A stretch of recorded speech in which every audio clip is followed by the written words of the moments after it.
Cannabis Connection in the house. 420 boys in the building. For the extreme retro review for ECW, February 18th, 1997. For the go-home show of SummerSlam 1997, 57 minutes and 31 seconds for your viewing pleasure if you have the coveted, illustrious, and highly elusive Tape Trader edition of the show. To my podcast journalist and partner in crime who sits right beside me watching the show via the WWE Network, he will give you his thoughts and views as well as the time from that streaming service. Yes, for other people who don't want to be bothered with the moving on show, the February 18th, 1997 show of ECW was 47 minutes and 28 seconds. For any long-time listener of the show, you know that ECW has a long-running history that has become a trope for us of having terrible go-home shows. And I can say today that this show does not go into that quality, or into that category, I should say. Instant terrible go-home show status is if I have no idea that a show is coming right after this. So these motherfuckers did let me know CyberSlam was coming. I don't think I can ask for anything more than that. Outside of that, though, I thought it was a pretty good show in and of itself, though. We start Extreme Retro Review number 252 with Raven in the subway. He's cutting a promo on Tommy Dreamer, who has never beaten him. Goddamn right. Putz is just like his washed-up mentor, the living legend Terry Funk. Yeah, just like him. Who reminds Raven of his dad. The same dad that beat Raven. He wants to end Terry Funk's career. He wants to end Terry Funk's life. Yes. For everything that he has done. Yes. Come on, Raven. Now we talking? The beatings, the molestation. The what? Yes. Let's stop. Where are we going here? Talk about out of left field. Tortured soul, I get it. Right, understand. Spencer's aficionado with the goth shit, I'm with. Absolutely. Why are we going here with molestation? Because it's extreme? I mean, I get it. It's extreme championship wrestling and it's not for everyone. Yeah. But do we really need this when you have 4 fucking challengers for your title? I mean, that's enough in and of itself. That's going too extreme. You need a story for every single last one of these fucking people. You have to equate Funk to your dad because he touched your Nevermore. He continues on talking about the divorce, the time he never spent with him, but it doesn't matter because he was touching you when he was fucking with you. He around, he touching you, and now you're talking about he ain't never was around. Yeah, I was thinking the same thing. Giving out mixed messages. Yeah. Sound like a little tease. Yeah. Here's my Nevermore. No, you can't. Yeah. You want some of my Nevermore? I like peaches. Gross. Oh, man. I hope that's not where he was going with that. Maybe he just was talking about the overall dad experience minus the Nevermore touch. All the baseball games other kids and dads went to, he never went to. He segues into Tyler Fullington and the Sandman. Raven took Sandman's wife. Thank God. Yeah. He took Sandman's kid and he got his belt back. You'll never get the belt again. And the wife and the kid, they're with the BWO. Yeah. Like it's nothing, too. That's what tickled me. Now he segues on to his flunky who wants his own life and wants to leave Raven. Now he's all alone again. If you come back to the nest, almost everything will be forgiven. If you want the belt, come and get it. Because it ain't gonna happen. Quote me, nevermore. Oh, yeah. I was fucking with the fact that he was, calling out all his challengers. Yeah. But overall, this was shit. Talk to me about the Oh, man, I definitely disagree. I love how he tied all 4 of them motherfuckers together and shit. And I gave him bonus points for just being one. continuous story and shit. From Tommy Dreamer up to Stevie Richards and shit, you know what I'm saying? Like, he started with Dreamer. Funk's the mentor. Funk reminds him of his dad. Oh, speaking of my dad, I took Sandman's family, who's with the BWO now. Oh, and speaking of BWO, my bitch ass flunky decided he want to do his own thing now and shit. You know what I'm saying? So I think I loved every second of that. And shoot, I thought that was that's how you bring four niggas into one promo.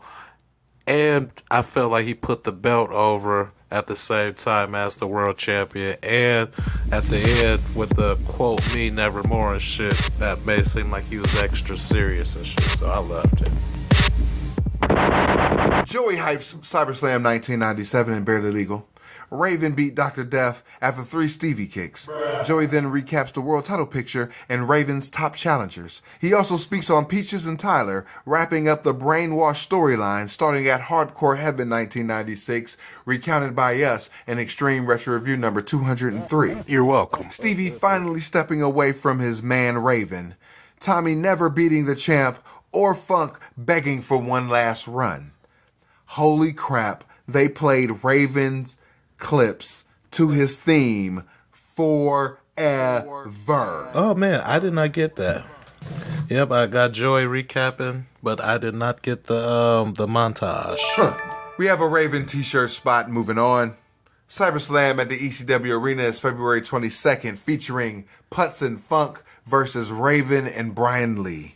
If Funk wins, he will get a shot at Raven on April 13th. Club ECW re-up for you super virgins, and you can get pay-per-view tickets until March 3rd. Moving on. Oh shit. April 12th is a banquet for Terry Funk, Oh my god. celebrating his life, his legacy, and his loyalty to Extreme Championship Wrestling. What loyalty? On the Hardcore Hotline this week, ECW gears up for war. Eric Bischoff is about to be fired? Why is WCW mentioning ECW wrestlers on WCW television? Is this Vince McMahon impression annoying? Find out why for $1.99 per minute. Fuck that shit. We come back to a Boston street fight. Sandman versus Devon Dudley, with Sign Guy Dudley in his corner. Who's now here? The ring announcer subbing in for Geek Ortiz is Megamind before he lost his hair. Sandman is taking his sweet ass time, letting his whole goddamn theme song play, and then we cut to a Sabu, Taz, Sandman, and ECW Hazardous to Your Health and ECFNW t-shirt spot. Moving on. They show a recap of the first match between Sandman and Devon Dudley at Crossing the Line again, recounted by us in Extreme Retro Review number 249. You're welcome. They highlight the Bubba Ray heel turn, etc., etc. They start with the cane and the chair, and Devon beats the shit out of Sandman to start. He beats him around ringside. Sandman come back shine, puts on Devon's glasses that, if you haven't noticed by now, do not have lenses. It then segues into a ladder match, and this place is hot for Sandman. Ladder suplex, LOL. Devon cuts off, he does some ladder offense. Sandman come back after a missed Devon splash, and from a support beam from the ceiling, drops a leg onto Devon Dudley for the win. TV classic, 4 stars. H-Dub, talk to me about this match. I'm glad you brought up the finish where Sandman was hanging from the ceiling and shit. Because my first question was, were they wrestling in a party center or something? Because as soon as Sandman came out, I'm like, it looked like they were at The Kingsman Party Center? Yeah. It looked like they was at USA Skates and shit. Or that one joint that was the Ken Ferguson joint. You know what I'm saying? When Sandman went on top of the ladder, this nigga disappeared above the ceiling and shit. You know what I'm saying? So anyway, as far as the match goes and shit, like, yeah, I don't know if I would give it fucking 4 stars and shit, but I was expecting it to be run of the mill, them beat the fuck out of each other sort of match and shit, but yeah, I actually kind of got into it and shit, so that was a good match. Couple notes. During the match, Joey noted that Sandman left his vacation early to work this show. How admirable. Yeah, that's nice. And there was a crawler featuring that Francine might not wrestle at CyberSlam due to medical reasons, so they added another tag match. Oh, shit. Post-match, Joe Gertner waddles his way into the ring. He gets Kane, but it was a distraction for Bubba Ray Dudley. Hack does good for a little while, but falls to 3D. I bumped it to 4 1/4. I too marked out for the 3D. We have Club ECW tickets and a re-up for you super clitoris clueless. Yeah. There we go. Oh, shit. Can't even finish. Yeah. February 22nd is CyberSlam 1997 at the ECW Arena. February 28th is Mountaintop Madness 1997. And all this is set to Shamrocks and Shenanigans by House of Pain. It's completely awful. Moving on. Yeah, and take a shot. Joey throws it to a pre-tape of 3 members of the upcoming 6-man tag match at the pay-per-view on April 13th. Why are they bringing in these Japs for the first pay-per-view? From Michinoku Pro Wrestling, the Great Sasuke, Grand Naniwa, and Grand Hamada. They cut a promo in Japanese. It sounds like Wu-Tang. Then they translate themselves in English. I think ECW is #1 promotion in USA. No, you don't. Michinoku Pro Wrestling is #1 in Japan. We're gonna get over the whole world. And then it cuts to a montage of the 6 guys doing the match that you're gonna see at Barely Legal. And they're doing it from ECW spot shows that you haven't seen on ECW Hardcore Television. It's set to Jesus Built My Hot Rod by Ministry. It sounds like generic speed metal, thrash metal, death metal schlock with shaky cam plus effects. I was high as shit when I wrote this, so I wrote, I was into this. Yeah. Talk to me if you saw the montage.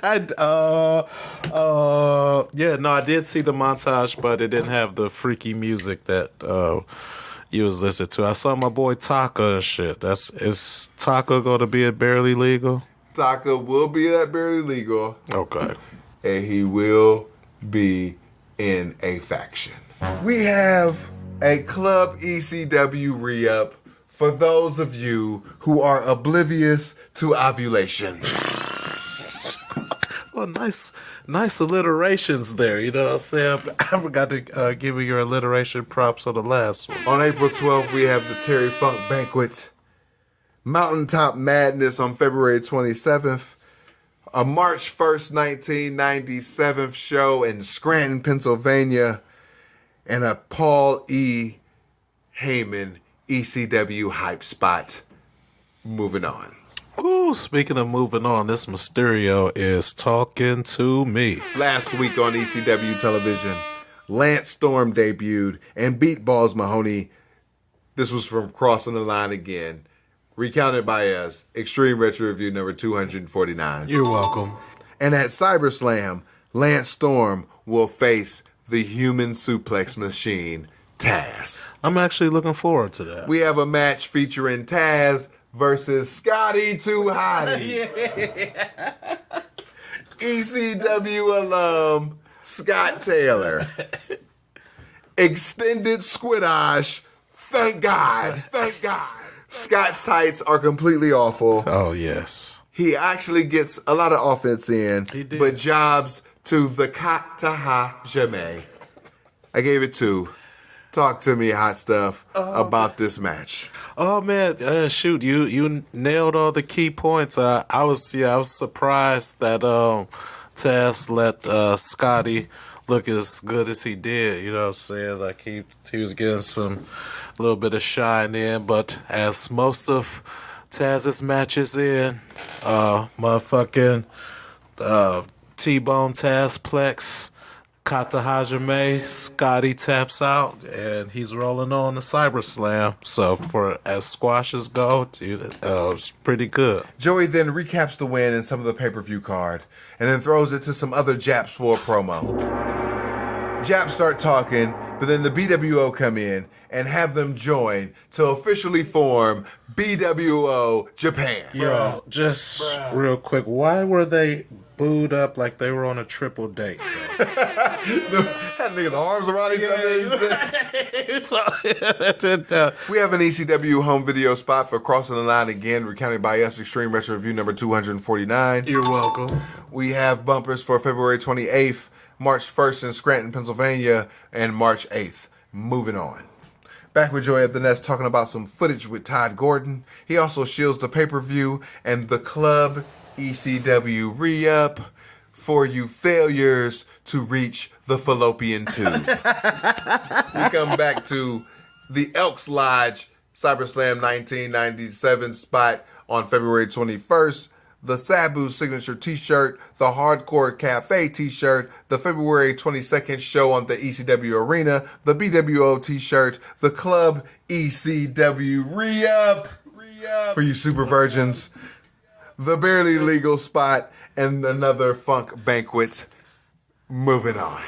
We move on to a franchise and Francine promo.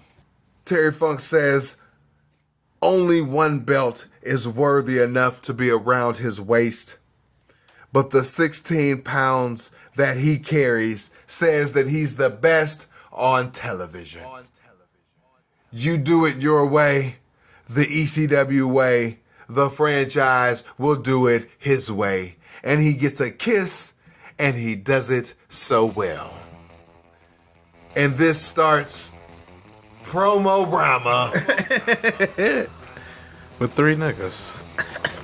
The Undead Bulldozer and Real American Badass Brian Lee says that he's only in it for the money. We come back with Shane and Franny. Cut Candido talks about Sabu's history and cuts a promo on Sabu. Then we go to a fan cam shot. Taz jumps RVD in the ring after a win. Sabu with a run-in. They do a stare down. The refs all go down. The geeks do the pull apart. RVD wants a piece of Taz. He gets pulled apart. Now there's a 3-way pull apart. Taz walks out with the eliminators. Sabu topes over the top rope. Taz sidesteps and Sabu crashes into the eliminators. What a goof. H-Dub, talk to me of the ending segment. Oh man, I don't know, because maybe this is nitpicky on my part as far as the whole pull apart began and shit, because it started off with the eliminators holding back Taz, and to me that didn't make sense. Why they would hold back Taz from coming as Sabu, and then in the meantime it took a nice little minute for the geeks to even hit the ring and shit. So I'm like, there was like ample time for Sabu didn't jump Taz and shit. Now why do all of a sudden he need half the locker room to hold him back? So psychology wise, I was picking it apart a little bit and shit. Pull aparts always look cool on TV to me and shit. If the production value is good, that was kind of hard to see in that bowling alley and shit. But you know, I guess overall it served its purpose, even if the execution was flawed, in my opinion. Overall, crossing the line again, clip show, almost entering Trail of Clips territory. But we got the go home show for CyberSlam 1997. In a few days, strap yourself in to the cross-dimensional, gravitational positron, because we will be going to the Elks Lounge and back to the ECW arena for night 1 and night 2 of CyberSlam 1997. But until then, always know life is a work, so make sure you get paid for it. We out. Peace. Peace.